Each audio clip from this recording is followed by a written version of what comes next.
Hello and welcome to a handout problem solving session. In this session, we are going to be solving the quantitative abilities handout.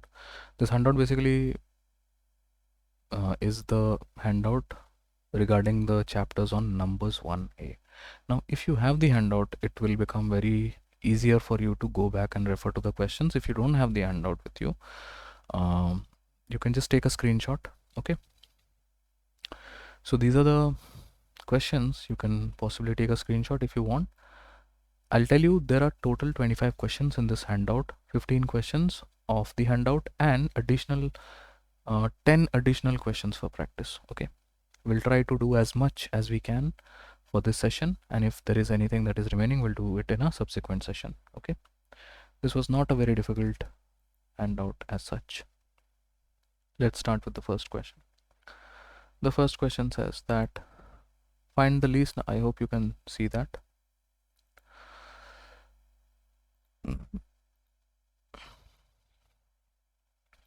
Okay, I hope this much is visible. Okay, now the question says, we're looking at the first one. What is the least number of digits in the number formed by using only 2s and 5s?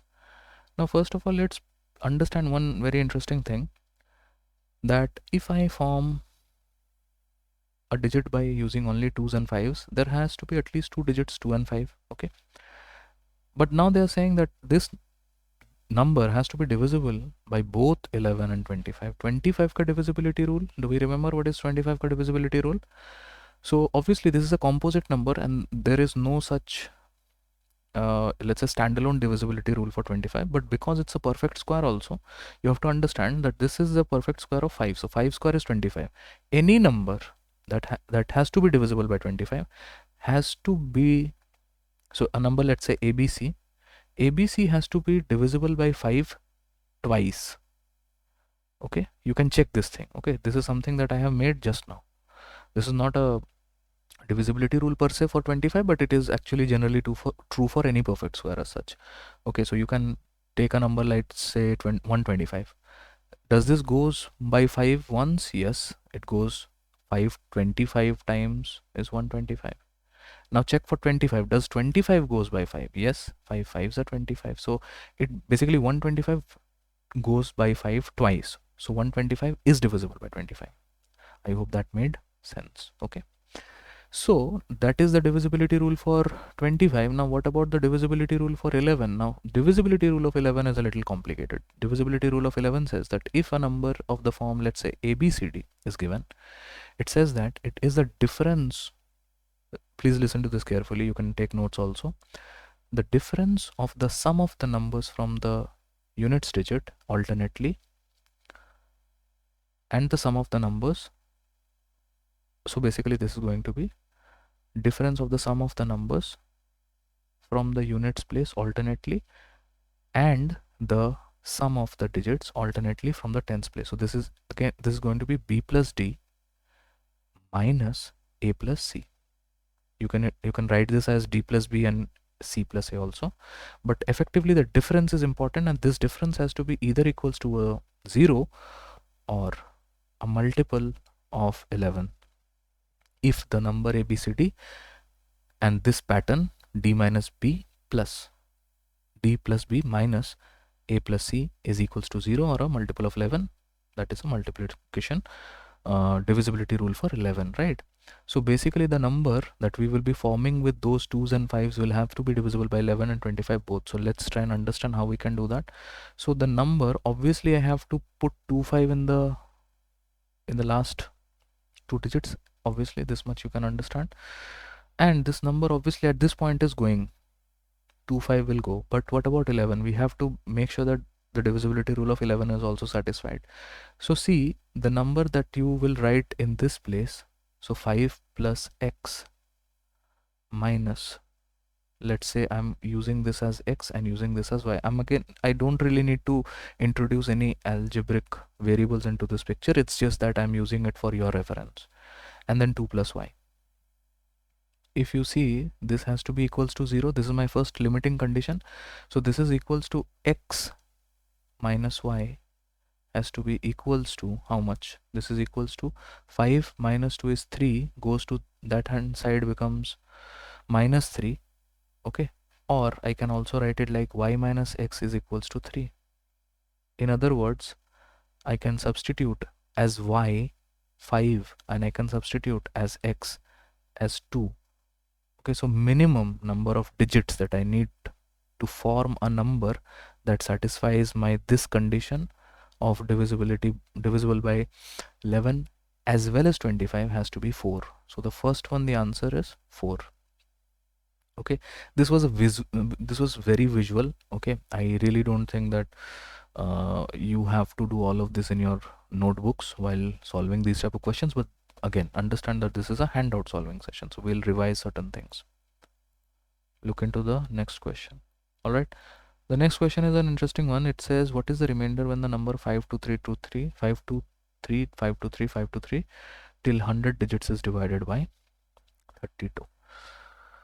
Okay, so I think these guys will make us remember all the divisibility rules today. So 32 is a it's a composite number. Okay, a special type of composite numbers. 2 raised to the power 5 is 32. If you don't know this, you can do it this school book way also. 2 16, 2 8s are 2 4s are 2 2s are 2 1s are. Okay, if you just calculate, this is 2 raised to the power 5. Okay, now do we remember the divisibility rule for 2? Yes. Any number of the form, let's say ABC, C has to be an even number. Okay, we say that C has to be an even number, or we just check for the last digit. If the last digit is even number, goes by 2, we say it is divisible by 2. Quickly, let us talk about 4. What is the divisibility rule of 4? Any number of the form ABCD, whatever, the last 2 digits we check. If it is divisible by 4, it is divisible.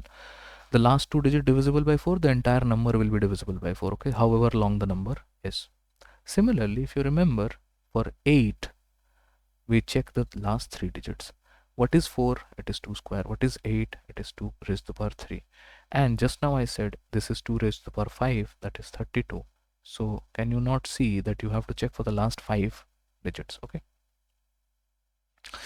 Now the idea is that what are those last 5 digits of this number? Okay. As you can very well see, this is 523 523 523 dot dot dot whatever. There are 3 digits repeating till 100. Okay,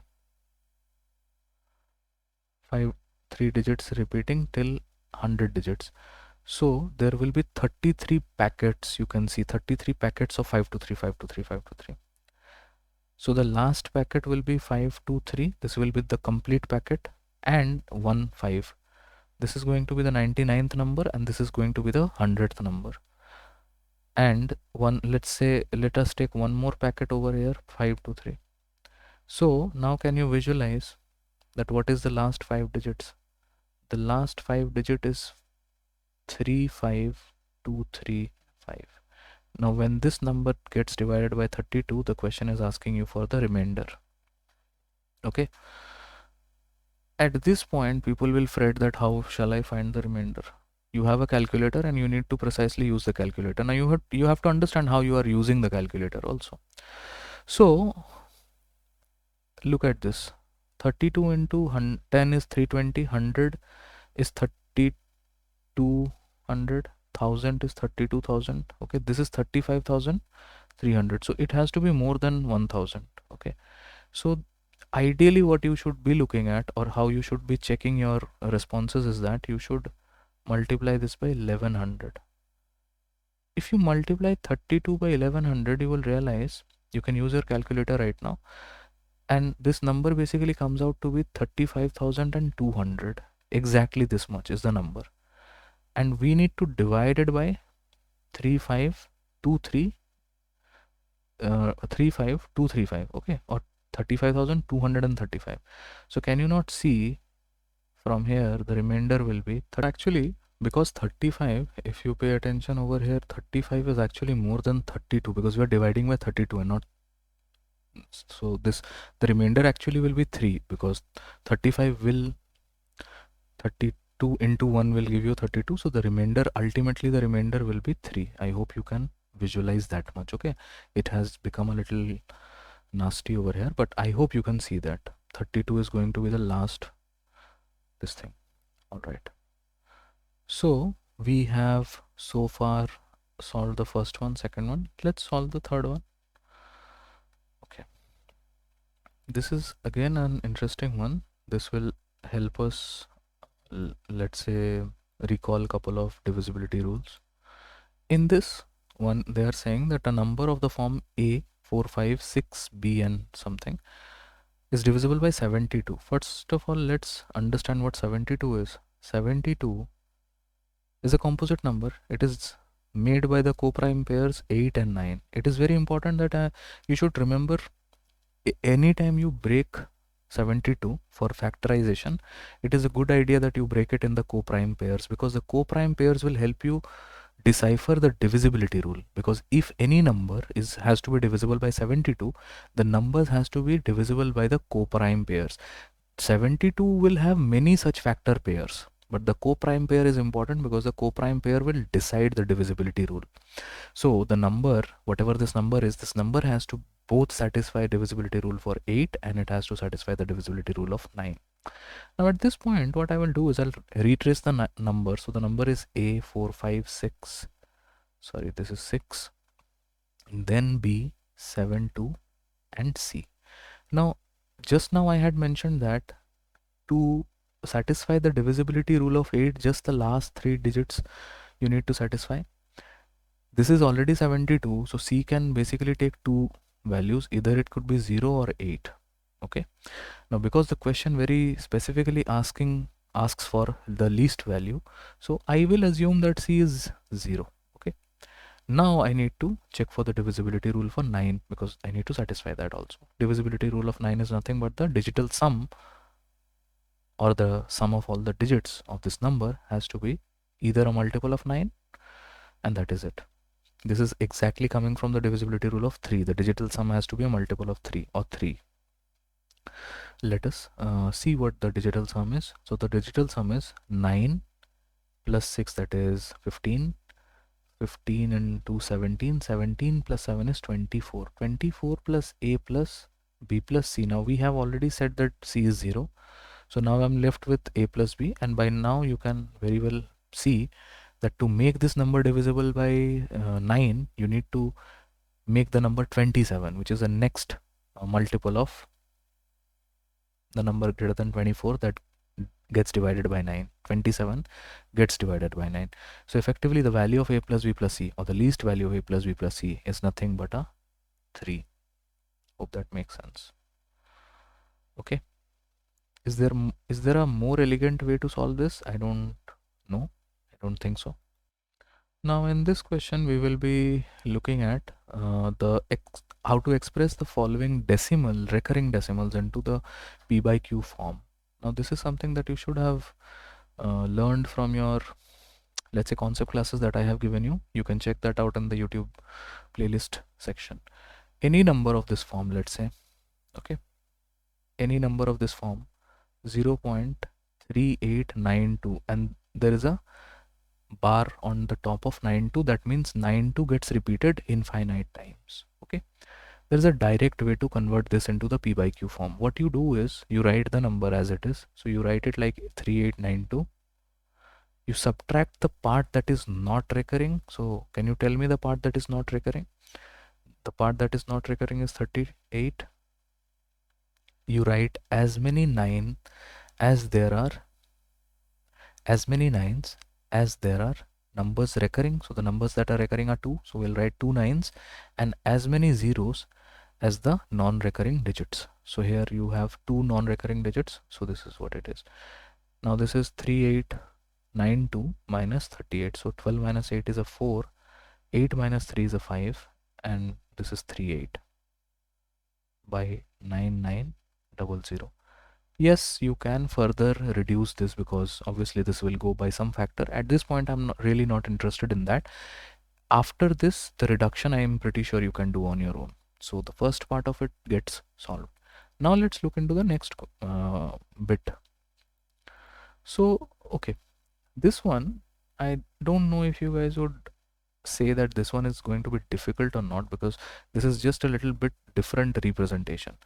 In this question, however, if you pay attention, let me zoom in a little bit so that you can see this properly. If you see the question, 3.327, and after the 3 places of decimal, they have introduced 27. What they have done is total 5 digits. After 5 digits from the decimal, so 1 2 3 4 5, they have again introduced a 27. So effectively, instead of writing this thing, if I would have just written this thing as 3.327 and 27 q per bar, this would have meant the same thing. Okay, and now you have to convert this to the p by q form. Okay, now see, I know that you guys would be able to understand how to convert and all. If I give you the trick, maybe you can remember the trick also. But sometimes what happens is that tricks and all makes things a little complicated. So what I would, let's say, advise you is to not blindly remember any tricks, and I don't even think that you will remember the trick for the longest time. Number system at the end of the day is not very important for CAT, so you will any which ways forget. So we will actually convert this the school standard methods. So we were taught in the school days that if I had to convert this number to the p by q form, I'll assume that this number is equals to x. Now I will multiply 10 throughout. If I multiply 10 throughout, I'll get a 10x, and this decimal will shift to the right hand side. This becomes a 33.27. On the top of it a bar. Now actually I need to multiply, let's say I need to again multiply 100 to the this expression. So this becomes a 1000x, and 2 more decimals, or the decimals shift to 2 more places towards the right of the decimal. So this becomes 3327.27, and the bar over this thing. At this point, subtract 1000 minus 10x becomes a 990, and this 3327 minus a 33 becomes how much? So this becomes a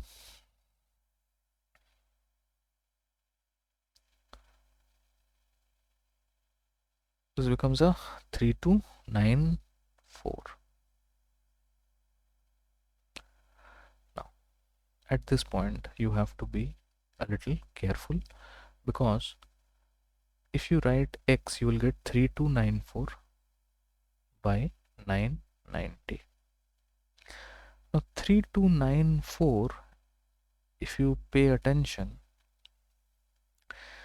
can again, as I was telling you, 3294 by 990 can again be further reduced, but that is none of my concern. You can do that. Okay, this is the p by q form. All right, let's go to the next question. This is the fifth question. The fifth question, right? The fifth question says, what should be the least natural number? Okay, so we'll pay attention to the words least natural number, by which when 5400 should be multiplied so that the resultant product is number A is a perfect square and number B a perfect cube. Okay, first of all, how is it that we predict for the perfect square, perfect cube? We'll have to factorize the number, right? So if you have understood, what I will do is I'll write 5400 in the prime factorized form. The prime factorized form is nothing but 54 goes into 2 and it goes into 3. Okay, if you do this thing, you'll get this as, to do this you'll just need to do something like this: 54 into 100 is 2 square into 5 square. Okay, that is 2 into 5, that is 10, and then squaring that. 54 is a little complicated for some of you if you are beginners. So this is 27. That's it. So this 27 means this is 3 cube. Okay, these are the things that you should remember. So effectively the prime factorization will be 2 cube, 1 2 from here, 2 2's from there. I'm combining these two, becomes a 2 cube, 3 cube from there, 27. This becomes a 3 cube, and a 5 square. This is the prime factorized form. I'll write it very eloquently. So I'll write 5400, I can write it as 2 cube into 3 cube into 5 square.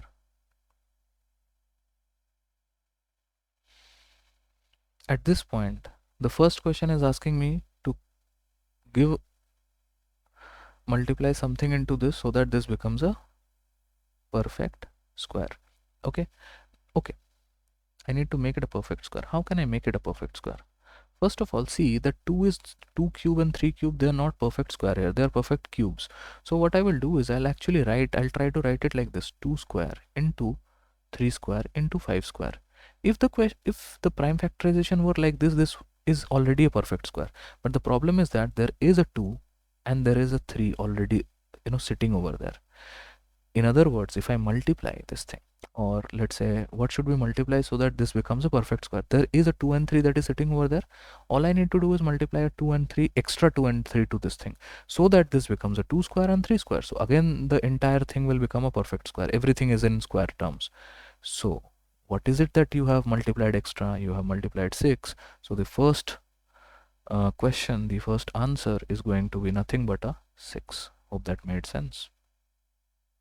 Now for the next one we do the same thing. Okay, instead of perfect square, now they're asking you to calculate for perfect cube. I don't think you would require my support to answer this question, because for making it a perfect cube, all you need to do is introduce a 5 into this picture. If you introduce a 5, this becomes a 5 cube and this becomes a perfect cube. So the answer to the next part is nothing but a 5. Make sense? I hope it does. Now let's go to the next question, shall we? Okay, so the next question is again a similar type of a question, which says that if a is given as some expression 3 raised to the power 4 and 4 raised to the power 9, and n is given as a raised to the power 4. Okay, so first of all, you need to make sense of what they have said. So the expression is a equals to 3 raised to the power 4, okay, hold on, and multiplied by 4 raised to the power 9. What they have said is that this n number is nothing but a raised to the power 4. Okay, so this thing raised to the power 4. If you pay attention, 4 is nothing but 2 square, so write it in terms of that. So I can actually write it in terms of 2, so this will become 2 raised to the power 18 into 3 raised to the power 4 and raised to the power 4. Now this thing is n, mind you. Okay, all right, so the next stage is nothing but, I have not even read the question completely. Find the least number. They have asking for the least number by which n should be divided. Now this number that needs to be divided so that the resulting number is x raised to the power 5, where x is any positive integer. First of all, let's see what this thing will give me. So this is 2 raised to the power 18 into 4. 18 4s are how much? 72. So 2 raised to the power 72 into 3 raised to the power 16. Great. Okay, now at this point, some of you might find this one difficult. Okay, because how is it that I'm not getting a single entity x, I'm getting two entities, 2 and 3. So at this point, I would say that because they have asked you for x k power 5, so just convert this 2 raised to the power 72 into 2 raised to the power 5. Try to convert that. So you will get something like this: 2 raised to the power 5. I know I will not get till 72, but I can get till 70. 14 5s are 70. So that is going to be 5 raised to the power 14. Okay. And 2 square, because you have to compensate for that. For 3, however, I can actually manage something. So 3 k power 5. And then one more 3 multiplied by one more 3. Okay, this is a, that is equals to n, equivalence. Now if you pay attention to this thing, what we have done is we have actually transformed the number like 2 raised to the power 5k into 3 raised to the power 5, let's say n, into 2 square into 3. 2 square is 4 into 3, that is 12. Does that make sense? If I divide this number by 12, this 12 and 12 will cancel. So effectively you will be left with the number x raised to the power 5, which they have asked. So the answer to this question is going to be nothing but a 12. I hope that made sense. Okay.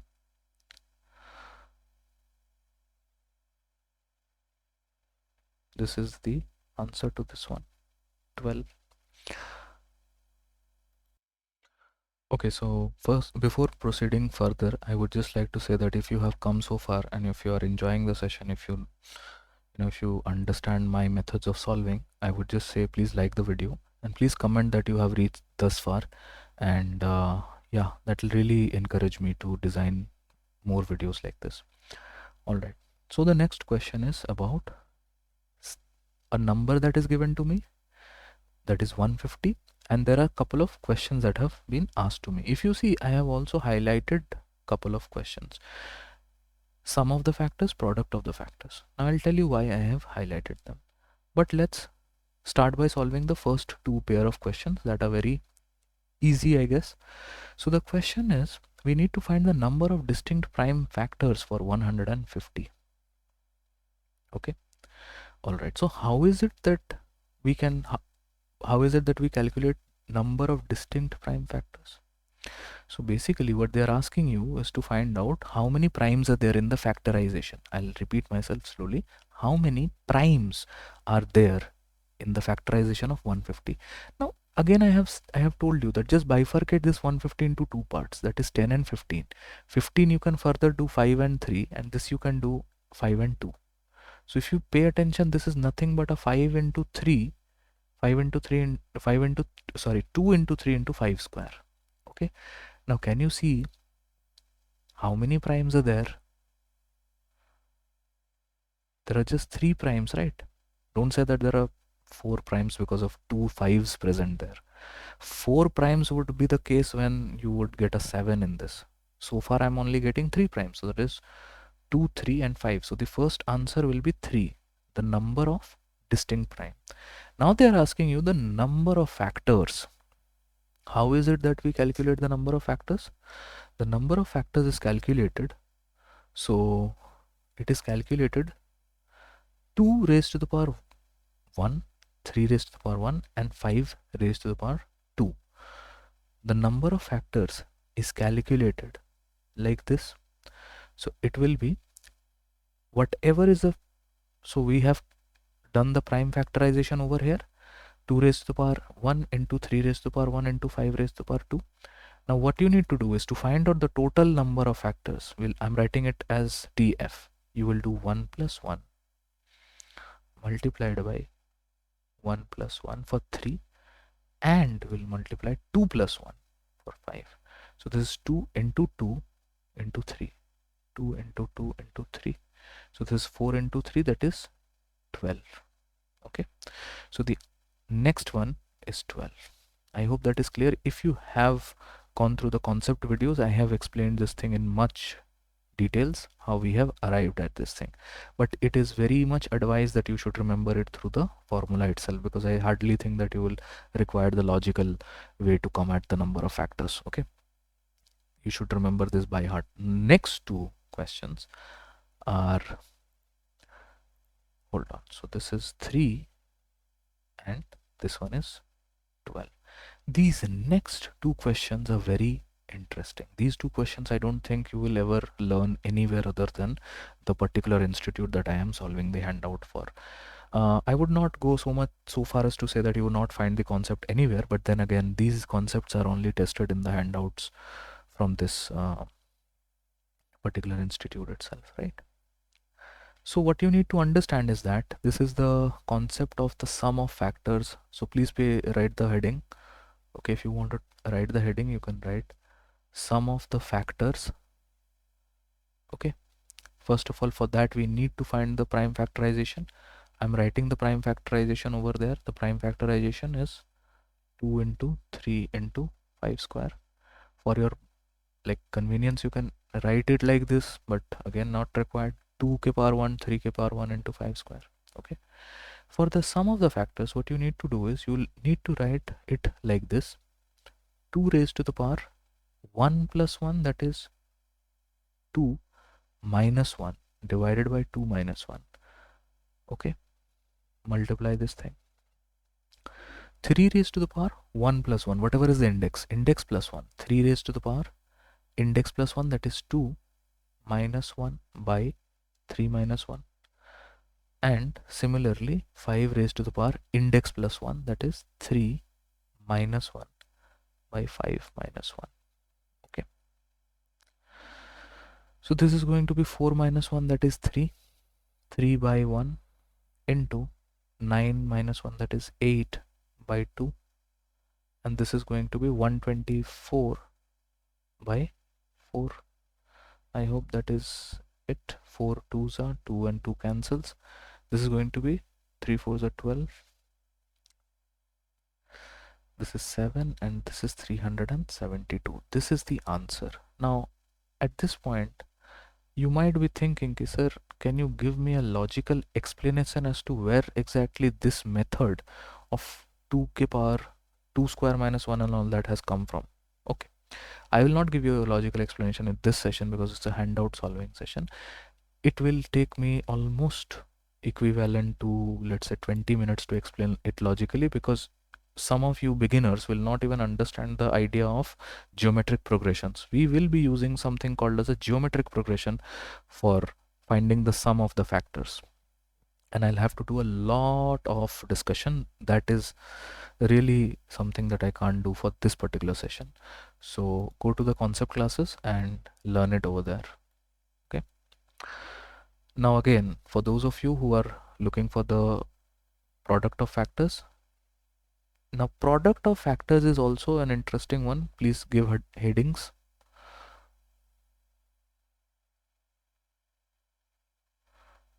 Product of factors. Okay, so what is the product of factors for this number 150? Again, do we have the prime factorization form? Yes, it is 2 into 3 into 5 square. Now at this point it is very much easy to remember the product of factors formula by just writing the number 150 raised to the power 2x. Now, and where x represents the number of factors. Okay, hold on. This is x by 2. You can remember it like this also. Okay, where x represents the number of factors. Just now we have calculated the total number of factors, so you can also change this by df by 2. Okay, df by 2, if you do, that is how much? 150 and 12 by 2, that is 6, and this is the answer. Okay, I wish I could give you the explanation to this thing, but this is also something that you should remember as a formula. But there is a good news to it. The good news is that all the concept videos have this concept discussed in greater depth. So if you go to the concept videos, you will get the concept there. Also, there is one more good news. These type of questions are very specific to the the institute ka handout that we are solving.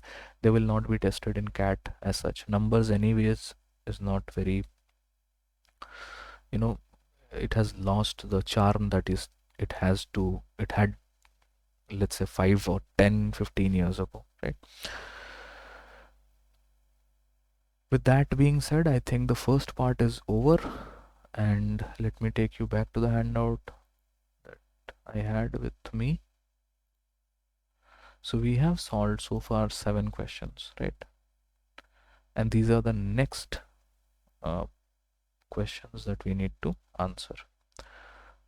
All right, it's almost 34 minutes. I'll stop this video at this point. Okay, in the next session I'm going to be solving the next couple of questions, because there are okay, let's do one thing. Let's solve at least till 10, because then 5 more questions and the additional questions will be dealt in the next sessions. Okay, so guys, again, if you have reached this far, I'm expecting you to like the session and please spread the word. The Trident Classes is doing so much for you all.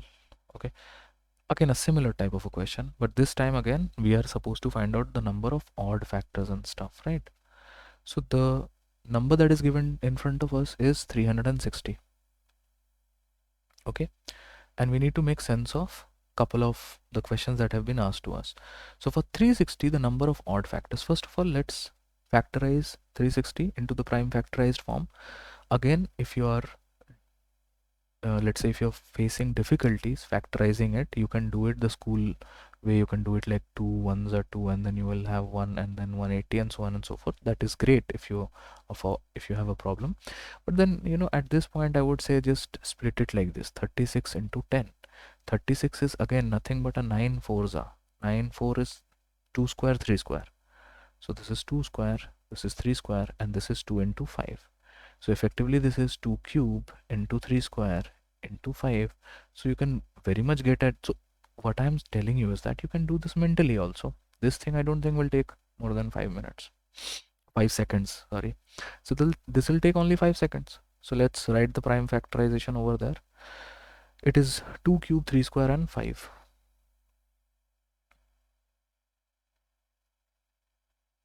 Okay. Now that we have established the prime factorization, we have to first of all calculate the odd number of factors. So for odd number of factors, always remember this thing: any number can be an odd number or can be called as an odd number if it does not involve the component of 2. So what I will do is I'll hide this 2. Okay, I'll hide this 2 from the counting of the total number of factors. So if I just hide the 2 and all its components, so 2 2 square 2 cube whatever, okay, so I'm hiding the 2 away. So all I'll be left with is 3 square and 5. 3 square and 5 can be written as, for the total number of factors will be written as 2 plus 1 into 1 plus 1. This is going to be 3 into 2, that is 6. So this is going to be the total number of odd factors. What will be the total number of even factors now? Now see, please understand this thing. What is the total number of factors? The TF, total factors, is going to be 4 into 3 into 2. 4 into 3 into 2. I hope you can do that. This is 6 4s are 24. Okay, 24 minus 6 is how much? 18, I hope. Right? I hope you understand. So even factors is nothing but 18. So number of odd factors is 6. This is 18. Number of ways of expressing the two numbers is, okay, we'll look into this question in a while, because again these two questions are, I have highlighted them, so these are a little complicated, so we'll explain this. Okay, before I go further, I should tell you that it is a general query for most of the students that they keep on saying, sir, is there no way through which we can directly find out the even factors first and then we can find the odd factors? You can do that.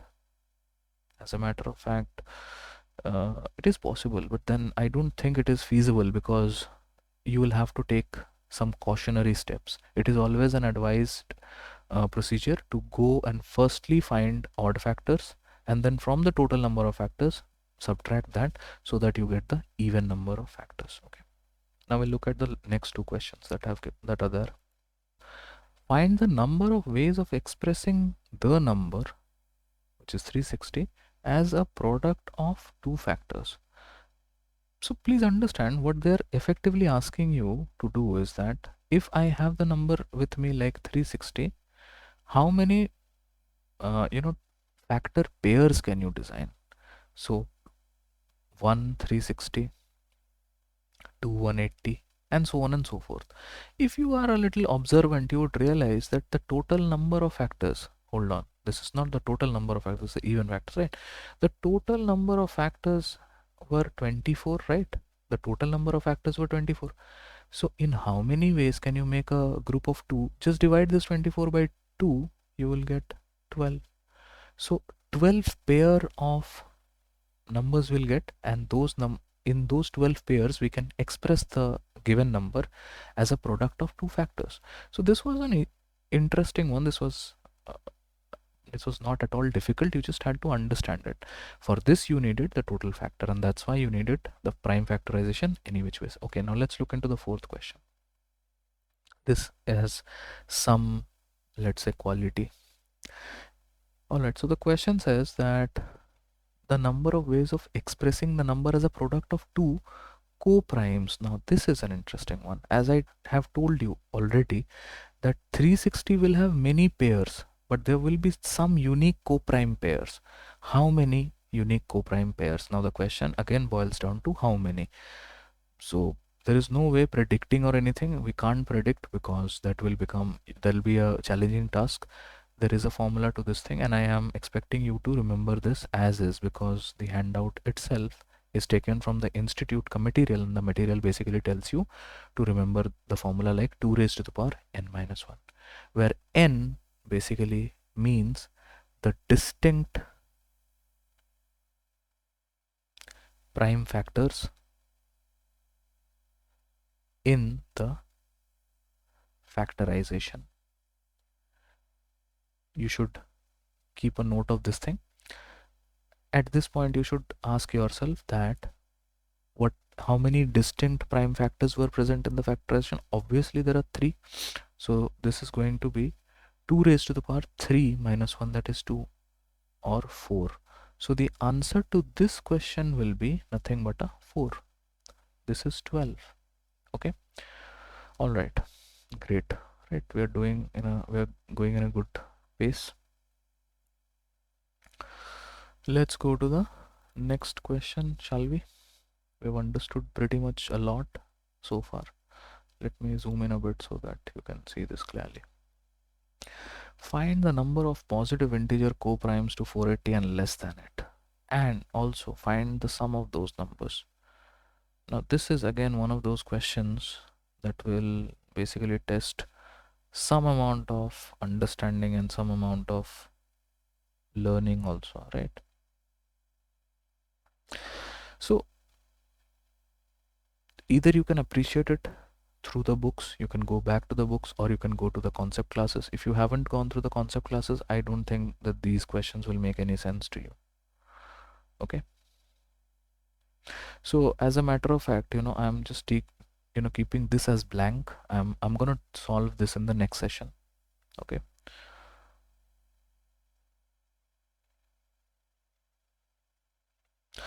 if you have gone through the idea of remainders, the remainder theorems, you must have come across one of the ideas of Euler's theorem.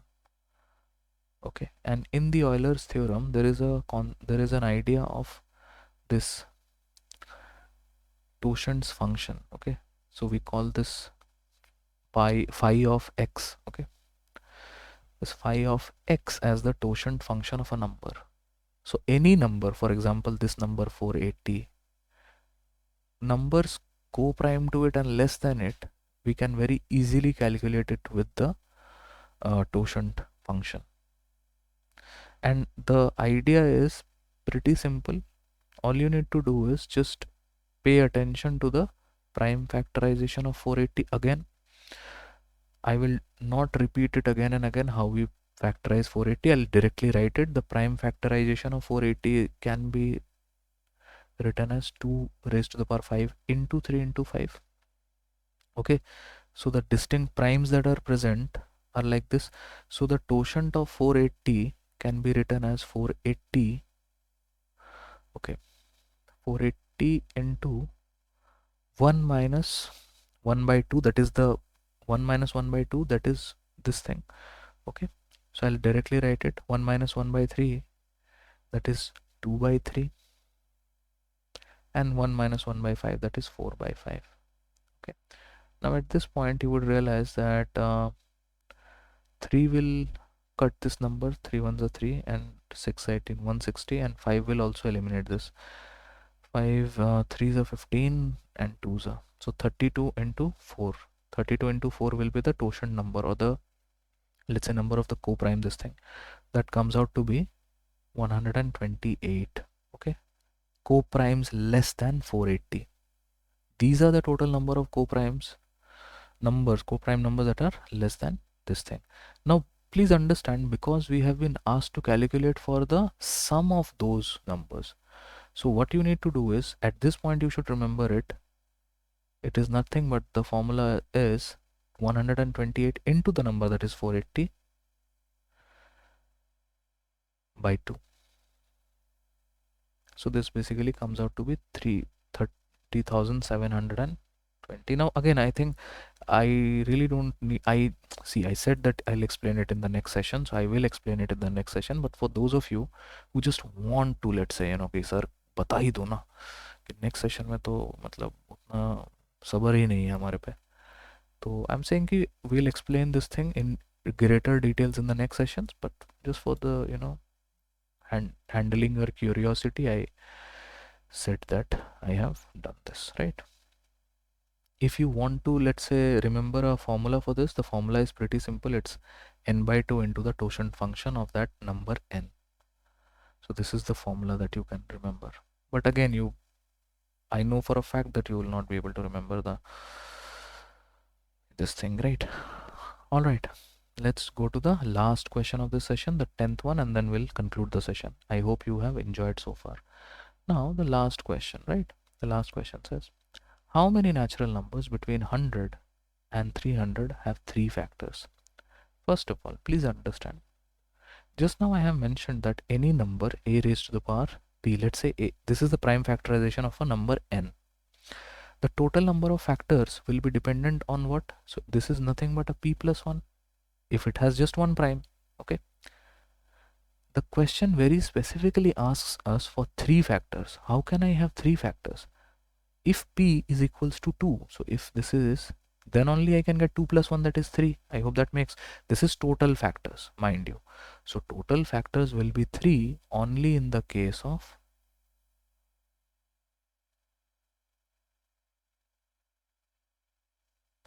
perfect squares. This is the idea. I hope you have understood this idea. Okay. But I will not elaborate a lot because again that will take a lot of time. So I'll just give you the idea now. And the idea is, we need to predict how many perfect square, let's say, natural numbers are there between 100 and 300. So a elegant way or a very interesting way to do this is just take 100 and 300 as the limits, okay, and check for all the primes. Okay, the primes, because this is also important, you should know these are nothing but prime perfect squares. Okay, these numbers that we are looking at are prime perfect squares. I'll explain this, what this is, right?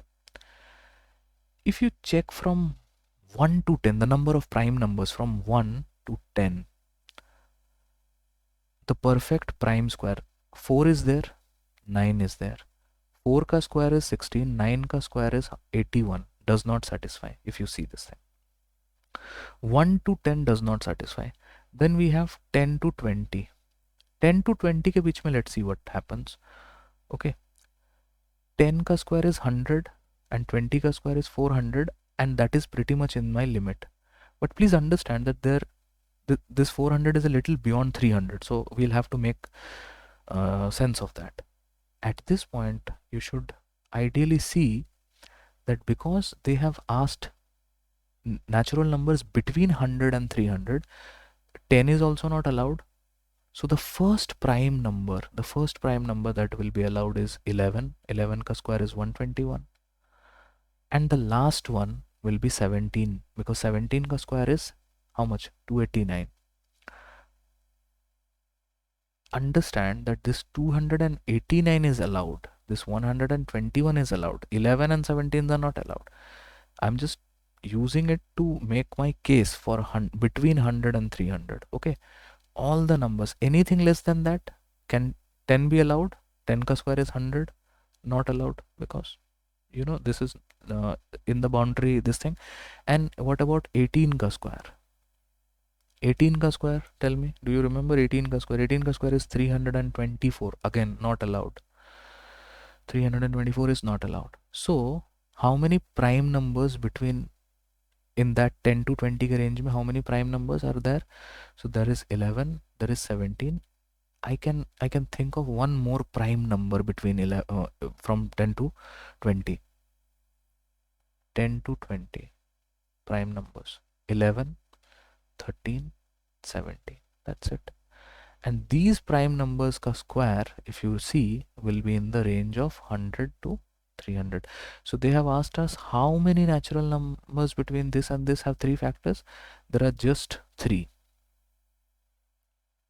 What are those natural numbers? You can say that is 121, 169 and 289. These are the natural numbers in the range 100 to 300 that will have exactly 3 factors. Again, if this thing flew straight above your head, I'm sorry, because you should have, you should have seen the other videos of this channel. I hope this made sense, right? Thank you very much. This is the first part of the session.